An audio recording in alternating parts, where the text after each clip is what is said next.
Local Jewish, Arab, and Muslim leaders are remembering loved ones and community members impacted by the October 7th attack against Israel. KC24's Jason Toktajian joins us live in studio to tell us how those communities are remembering the day. Now, 1 year ago today, more than 1,200 people were killed and kidnapped in a surprise attack by Hamas. This led to a war in Gaza, resulting in more than 41,000 deaths. And tonight, both Jewish and Palestinian communities are mourning.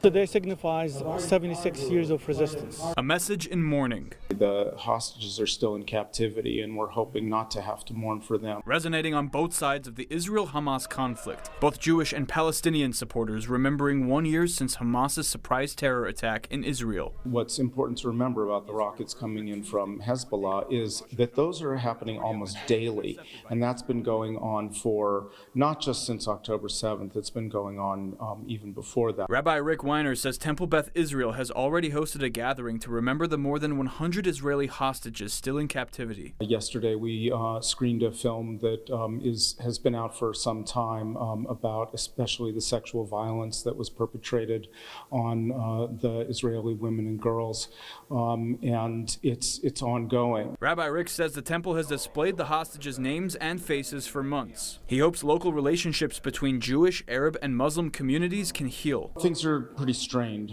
right now, and we are doing what we can to keep things calm and mutual here locally. Meanwhile, more than 100 pro-Palestine supporters gathered outside the Robert E. Coyle courthouse for a vigil, remembering the more than 41,000 lives lost in Gaza after Israel declared war against Hamas. It's very painful to see the losses of your dear friends and families, no matter what. Ihab El-Zanoun was born in Gaza and has suffered immense loss of friends and family. We lost 50 people of our family. We're not a big family. For the first 2 weeks, we lost 25.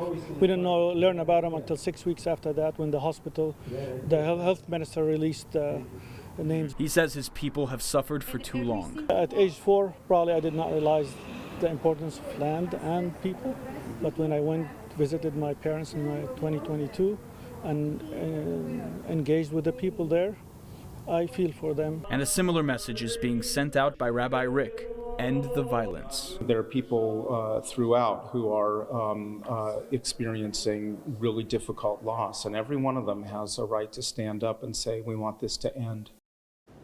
And El-Zanoun told me that he was grateful to see non-Arabs and Palestinians at tonight's vigil. And for more information on the ongoing conflict in the Middle East, visit our website, yourcentralvalley.com. Jason Toktajian, KC24 Local News and Matters.